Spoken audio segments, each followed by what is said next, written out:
Hello and welcome back to another video. My name is Jordan and I own WILDRACE, a six-figure luxury sustainable candle company based here in the UK. And today we're going to be talking about Etsy and how to get your first 100 Etsy sales, what I did, and just kind of how that looks like for a business. Now, Etsy has actually changed a lot over the last 3 or 4 years since I've been using it, and especially within the last year. So things are a little different, but I'm going to talk through what you can do and kind of how to get those first 100 sales and how important those first 100 sales are, because I feel like the first 100 sales, whilst they're the hardest to get, they are the most important. And once you've kind of hit that 100 and then you hit that 200, it just flies the rest of the way. So my shop currently has 1,640 sales and I've been going for probably about 3.5 years now, coming up to 4 years, but I didn't actually get my first Etsy sale for, it's a bit of a weird story, but about 3 or 4 months, because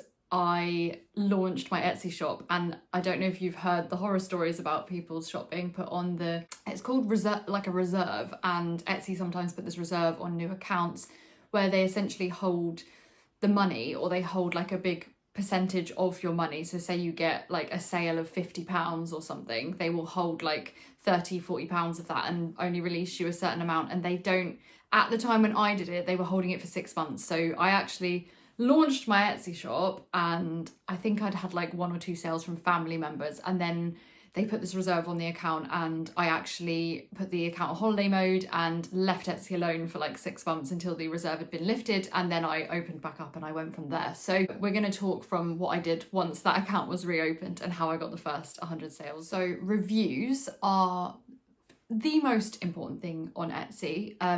They build such a strong representation of your brand or your business, and they show people that you are real and that you are receiving a decent item, especially when they include pictures. I think that's the perfect review with a picture, so they can see how it actually arrived.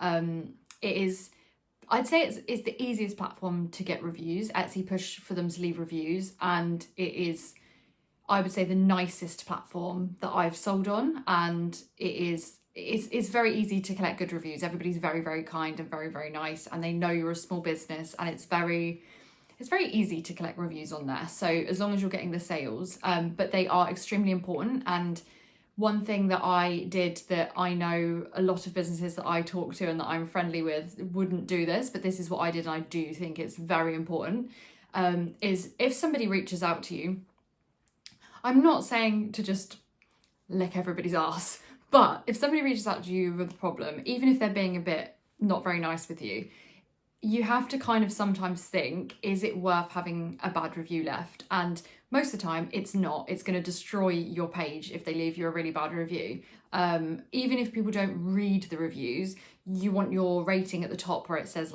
your overall shop rating to be high. And especially at that beginning stage, if you get one bad review, it's going to really sway the way that goes. I mean, my shop at the moment, I don't even know how many reviews I have, hundreds of reviews, and my shop is averaging 5 stars. So, but I have had bad reviews. So yeah, I would always recommend sorting it out with that person, being nice, offering them a free, even if you have to send them another product or a replacement or something, if something, you want to keep them sweet and you want to keep a good review. And it is so important, so important, despite however angry you may feel that even if they're being wrong or they're in the wrong, you just have to think about the future of the business and how bad and damaging that review can look.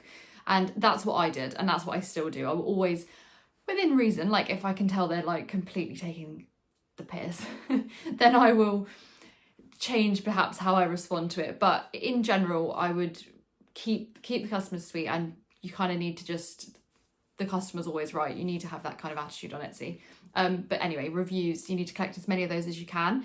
And at the start, I recommend feeding as many of your customers there as you can. If this is your first opening, you don't have a website, you don't have a customer base, then I'd get some friends and family to buy from your Etsy, leave reviews, especially if they can take a picture and leave a picture review. I think it weighs more, and just build them as much as you can. And the more reviews you have and the more sales you're getting, the more Etsy pushes your shop anyway.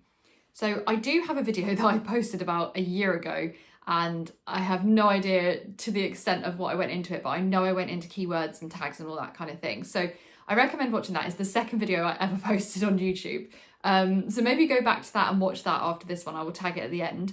But tags and keywords, you're going to see when you make your listing, when you come down to the bottom, they have tags. And this is so important. And I did not learn this for like probably the first year or 2 years of running my Etsy shop.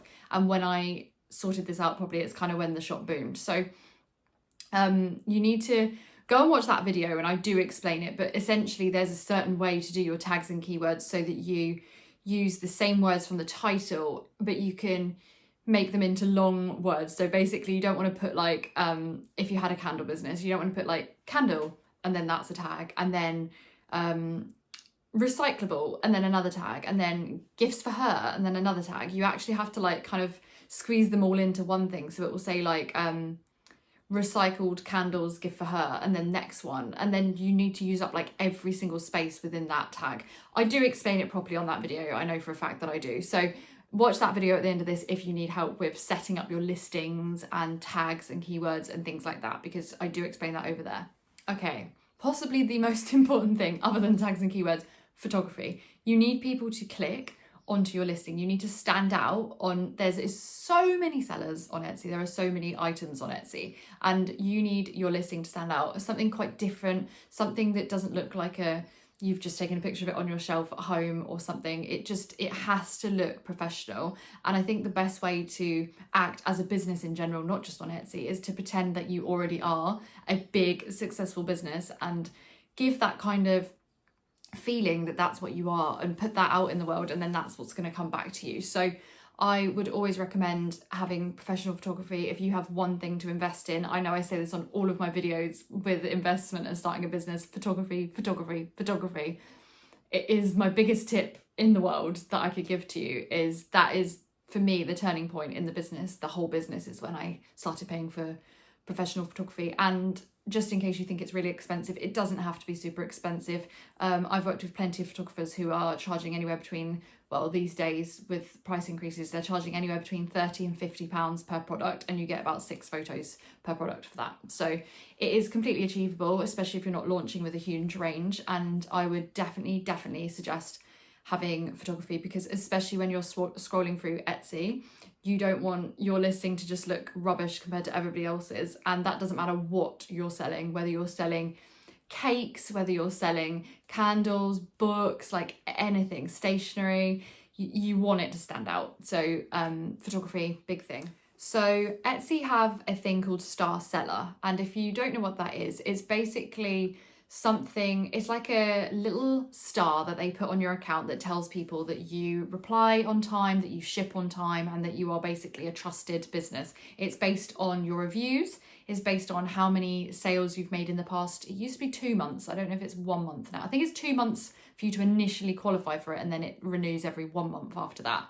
So it's based on, reviews, sales, and how quickly you reply to your customers and how quickly you send out your orders. So I think when I qualified for it, it might be different now. You had to make £200 worth of sales within a 2-month period. So it's kind of achievable, but at the start that does feel like it's really far away. But once you've got it, so it took me, I probably didn't get star seller. It doesn't even exist when I first started my Etsy shop, but I think they brought it out, and once they brought it out, it took me maybe like 6-7 months to hit it, because Etsy does take a long time to hit off. It just does sometimes, and especially back when all the stuff was going on with me and the reserve and all that, and I wasn't on it, so it does take a while. But once you hit it, you kind of just hit it every month. Once you grow on Etsy, it's very hard to go backwards. So I really recommend going for star seller if you can. If you're really close 1 month, I recommend just buying something from yourself or just having a family member do it. Like, it really does make a difference, and it pushes the account a lot more. And I think, though they say it doesn't, I think it actually pushes your listings further on the homepage. They say it doesn't, I think it does, because I noticed a lot more sales when I hit star seller, like a lot more. So Etsy does take a lot of time to build up, and it takes years to build up like thousands of reviews or thousands of sales. It just does, unless you have like some huge boom and your account blows up, which is very rare. It's completely normal, and it's completely okay to have a slow build on Etsy. Like I say, I've been on it 3.5, coming up to 4 years if you include the reserve time, and I'm at 1,640 sales. So it's not a huge amount. I think it works out as a revenue of about 30 grand over all that time. But I will say that 2024 was a huge dip in Etsy. My account was growing, all the stats were looking like this, and then in February 2024, Etsy did this update where they changed the way they push the items, and they changed loads of things, and basically overnight my Etsy lost all traction. I ended up turning off ads, and I now no longer run ads on Etsy. So ads used to be a really big thing for me on Etsy. I used to spend, I don't know, I wasn't spending a huge amount. I was probably spending about £70-80 a month on Etsy ads. I didn't run these for the first year. Then I started running ads and I swore by them. Like, I thought ads were essential to growing your business. And then from last February, when Etsy kind of did all these updates and it went a bit weird, I turned the ads off. I lost obviously loads of sales, but I already was losing loads of sales because of the updates. And then in the autumn, it started to build back up, and Etsy actually is doing quite a lot better for me now, but without any ads. So I'm actually happier now to have slightly less sales on Etsy, although it is building back up now, and now I'm having more than I was before, but just because of natural growth of having a bigger account. But before that, I was happy having less sales but without paying for ads, because the ad spend after Etsy fees, it does make a bit of a dent. And Etsy fees, whilst they are quite high, and you'll hear so many people online say that they don't want to sell through Etsy fees are crazy, Etsy fees are too much, like they charge too much. It is a lot of money, but they bring you all these sales and all these customers that never would have found you without that. Like, it is so hard to start a new business and launch a website and just have loads of traction and go to your website. It's very unlikely. So Etsy gives you this platform where you can grow a business and reach new people who you may be able to convert over to your website. Or, you know, you can put in a card that has all of your details on, and they might come and follow your Instagram for a while. And even if they don't repurchase for a long time, when they do, they may well come through your website if you've got one. I didn't actually have a website for the first year of having a business. I was just operating through Etsy for the whole, basically, first year of the business. Then I started my website for about another year, and then I joined Amazon. So and Amazon fees, let me tell you, they're a lot higher than Etsy. So I think people that complain about the Etsy fees, they don't really understand what's happening. And Etsy is a service bringing you customers that you wouldn't have otherwise reached. And as long as you have your profit margin set correctly and you know that you have the profit built in, you should easily be able to lose the fee, which I think comes out at about 17% or something like that. It might not be as high as that anymore, because for me, I'm now VAT registered. So this December, my business hit 6 figures and I'm now VAT registered, and it's all scary but amazing. And so now my Etsy fees are actually less because I get to claim the VAT back. But if you're not VAT registered, then they are slightly higher, probably about 17%. I think they're about 15 for me now or something, because I get to claim certain bits back. But yes. So I really hope this has been helpful in talking through like how to get your first 100 Etsy sales. I do really recommend going to watch the video that I posted a year ago or something, even though it's quite old and I'm probably like a bit shy and not really knowing how to talk to the camera. It was my second video ever, so please forgive me, but I do recommend going to watch it just to see how to do the keywords and tags, because if you are starting on Etsy, or even if you already have an Etsy shop and you want to like optimize it, go and watch that video and let me know if you have any questions in the comments here or on the comments there, and I will definitely get back to you and let you know if you have anything to ask. And yeah, thank you so much for watching. Please subscribe, and I will be back on Sunday with my weekly vlog, and you can see behind the scenes of running a 6-figure candle business. Can't believe I'm quite saying that. But yeah, until then, go and watch this. Thanks for watching.